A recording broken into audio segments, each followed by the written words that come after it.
What's going on, everybody? Welcome back to Bridging the Geekdoms. I'm your host, Robert Slavinsky. Now, I'm just going to kind of shoot the shit here on my drive home from work. Not doing live or anything like that. I just wanted to get some thoughts out there. We had a big day yesterday. If you didn't check out my video from yesterday, Zack Snyder's Justice League, the first or final, I don't know what it is. I was under the impression this was the final trailer, especially since that's what Zack said back in December. But it seems like this is just the first show, that we may be getting another one between now and March 18th. But that's besides the point. We got that trailer, so make sure you check out my video over there or on the YouTubes to see what my thoughts were. I also broke it down a little bit, went into in depth with a lot of what we saw and what was shown in the trailer. It's a phenomenal trailer. It's great. The one thing that I want people to understand, I actually had somebody tell me, like, this is a lot of stuff we already knew or already saw. Okay, yeah, you're right. I mean, being fans, being bloggers, being podcasters, being somebody or someone that has been in the movement, a lot of that we have already seen, absolutely. But that trailer wasn't just for us. It's for those people who have no idea what Zack Snyder's Justice League is. It's for people that, the general audience that will be seeing this trailer and saying, looks like I might want to watch that. That's who the trailer's for as well. It's not just for us fans. He also can't spoil everything. Even though we know as much as we know, which is a lot, he can't spoil it all, because if he spoils it all, then what's the point of watching it on March 18th? So, yeah, I mean, while there's a lot in there that we already saw and have already seen and know about, there's some pretty badass shit in that trailer that I think we all got excited about. So let's not forget that this movie, while yes, it is very much for the fans and those who supported the release of the Snyder Cut movement, for this to succeed, it also has to be for those who were not part of that movement. And that's where the general audience comes in. So, I don't know, guys. Let down in the comments what you thought about the trailer. I definitely want to hear your thoughts and theories and speculation on all that is the Zack Snyder Justice League trailer and the movie itself when it's coming out. What are your expectations? What are you hoping to see? What are you hoping this leads to? Let me know in the comments. Now, moving on from that, because I could sit and talk Zack Snyder's Justice League or the DCEU all day, I want to talk about WandaVision. I haven't talked or touched on WandaVision for quite some time. Now, if you think about it, I did a video after episode 3, I believe, explaining how Disney has failed with WandaVision, or Marvel Studios kind of failed with WandaVision because of its slow burn. That's not to say that I do not appreciate the episodic formula of waiting week to week to see what's next. I've complained about The Mandalorian as well, because now The Mandalorian isn't as bad as WandaVision is with this, but let's really think about this. What keeps people invested and interested in coming back week to week? Cliffhangers, or the perceived notion of cliffhangers, or something bigger coming. That's what keeps people interested. That's what people want to come back and watch from week to week. Obviously, if we're talking about, a sitcom, that's a little bit different, because sitcoms normally don't have running storylines, through lines, through an entire series or season. But in this case with WandaVision, while it is kind of a parody in sorts of sitcoms of the past 50, 60 years, it also has to establish it and continue being what it truly is, which is a Marvel property, a Marvel Studios a project that has to keep pushing and getting people invested and keeping them invested. So to me, where it has failed, and it's still continuing to fail, while it has picked up, and while the story has definitely gotten a lot more interesting, in my opinion, where it fails is there's not enough at the end of each episode for me to say, I can't wait to see what's coming next week. There just isn't enough for me there. One episode, they did really well with that. One episode, and that was the episode where Pietro shows up at Wanda's door and is like, hey, it's your big brother, or whatever, or your baby brother, whatever it is. That's the only episode out of 6 episodes now that was like, okay, let's see where this goes. They have yet to really establish a thorough desire to want to keep watching. Now, you probably could be sitting there watching this saying, you know what, Robert? You're completely fucking wrong on this. I want to see every single week. I'm invested. I can't wait for every episode every single week. Okay, that's fine. But think about it for a second. Because there's 2 or 3 reasons why you're so invested in wanting to watch the next week, the next episode. One, it's what Kevin Feige stated, or what Elizabeth Olsen or Paul Bettany has stated in interviews.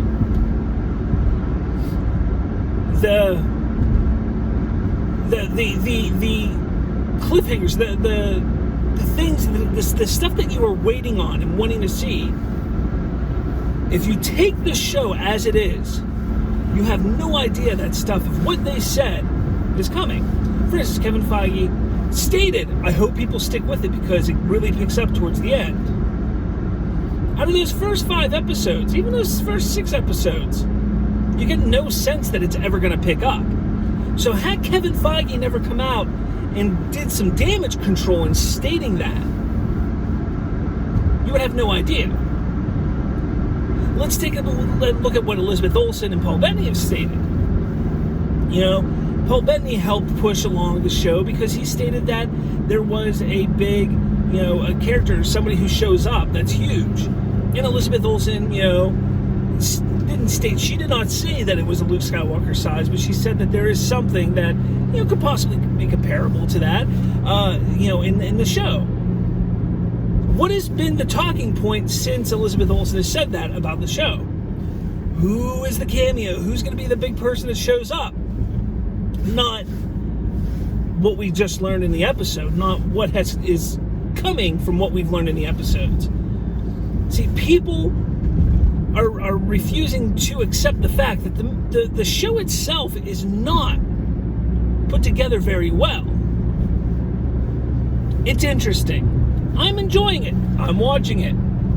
But do you know why I'm watching it? It's not because of what the show's giving me. It's because I want to see what's coming from what Feige and Olsen and Bettany have told me and have said in interviews. Also, some speculations that I have. I want to see if my theories pan out or are true. But in the grand scheme of things, I can't get into much more than that because the show isn't giving us a lot. The biggest thing, the coolest thing that the show has given us is Quicksilver. Is he the real Quicksilver? Is he the Quicksilver from X-Men? Is he not? I mean, that's the questions going on. I know that it is the actual Quicksilver from the X-Men series, but a lot of people are still confused and questioning that. So, that's my thoughts on WandaVision. I don't hate it. I'm enjoying it. We got 3 more episodes. It seems that they are going to make them, or they're each going to be an hour apiece from what reports are coming out. Somebody said Feige said it. I haven't seen anything that Feige said that they're an hour each, but 3 more, 3 more episodes at an hour each. Water. All right, so what else is going on? Well, I'd be remiss if I did not talk about this crap going on with Gina Carano. My show is not political. I never get political with my show, but I am a huge Star Wars fan. I have a Star Wars show specifically for Star Wars called Shooting the Sith, so I have to at least address this issue. I was a fan of Gina Carano's character, Cara Dune. I really enjoyed seeing her on the show. I thought she was a perfect fit for that role, for the show, and for the overall universe of Star Wars. I do not agree with them firing her. I'm not going to sit here and say it's a freedom of speech thing. I'm not going to sit here and say any of that. I just feel that there is too much of this, and people can get mad or disagree, but I think there's too much of this whole perceived cancel culture in Hollywood. It's kind of gotten ridiculous. I think it's enough is enough at this point. We don't need to sit there and have people fired from their jobs just because they have a political view of one way or the other. I can understand if they are hurting somebody. I can understand if they're a child molester or a sexual abuser or a womanizer. All that stuff is understandable. Get them out of fucking Hollywood. Get them out of America. I don't want to deal with them. I don't want them here. But whenever you start firing people because of their political views, that is where the line is drawn for me.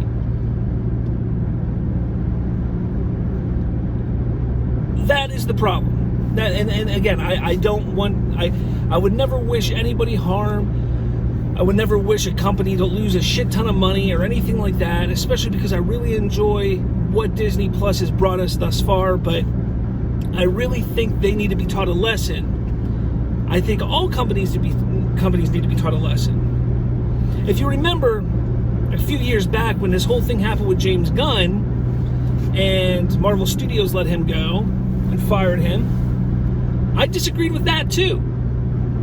I thought it was absurd. I thought it was asinine. It is ridiculous that companies are taking what you are saying on social media and twisting it around and firing you for it.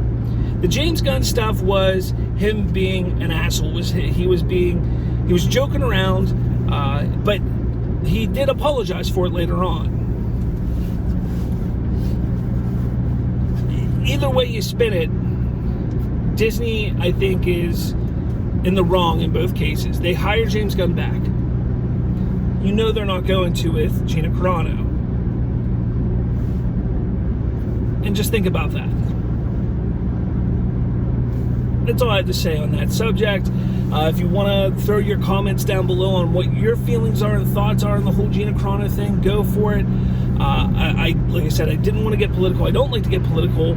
I didn't really get political here, but I keep the show pretty clean of politics, so I'm not going to discuss this any further on any of my shows or anything like that, because I don't think I need to or should or anything like that. So, yeah, keep that in mind. I don't know, guys. It's been a crazy week for me. I'm trying to get a lot of content made and created and put out, but with work schedules and stuff, it's kind of tough to do that. I've also been trying to support all of my favorite shows on YouTube. If you're somebody who I support, if you're somebody who watches me, please do the same. Not just for me, but for anybody who watches on YouTube right now. I'm noticing this thing where a lot of the smaller YouTube channels are starting to get pushed out again. It seemed like during the pandemic, we were all getting pretty big. I mean, some big things were happening. I myself was not a YouTube creator at the time. It was late summer that I jumped into the YouTube spectrum. I was always just a podcaster. I just did things. Look, I don't have a face for radio. Or I have a face for radio, I should say. That's the saying. You have a face for radio. And I do. I have a face for radio. So, you know, to me, I don't like seeing all these other big podcasts and all these other big shows come in and, you know, really take away from what all the small streamers and YouTubers and podcasters have been doing. So please get out there, support them. You know, listen to a couple of their episodes. Make sure you share their shows, you know, stuff like that. It's important. Again, I'm not saying just me. I mean, don't get me wrong. I'd like for you guys to share me. I'd like for you guys to subscribe and like my show. I was ecstatic when I hit 100 followers or 100 subscribers on YouTube back at the beginning of January. Since then, it's been a very slow build. I'm not even up to 120 yet. So it'd be nice to get higher, but it is what it is. You know, you can only do the best you can do. But, guys, throw down in the comments. I'm going to start doing these videos a little bit more. So please, comment below. That's a big thing. Comment below, because what I want to start doing is taking things that you guys say in the comments, some topics you want me to talk about, and doing this. It's really tough to do live from my car. I decided to stop doing that for the time being, only because of the dangers, and the service is not great going through the mountains where I work and live. So I just don't want to do live. So throw down in the comments some topics you would want me to discuss or talk about. That's going to be kind of the gist of my free talks moving forward for the time being. And I just had some neck pain this week, or this today. It kind of sucks. But with all that said, guys, let me know in the comments what you want to see, what you want to hear.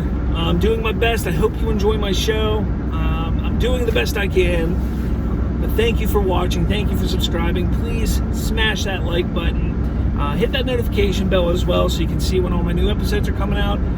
With all that said, guys, I will talk to all of you later. See ya.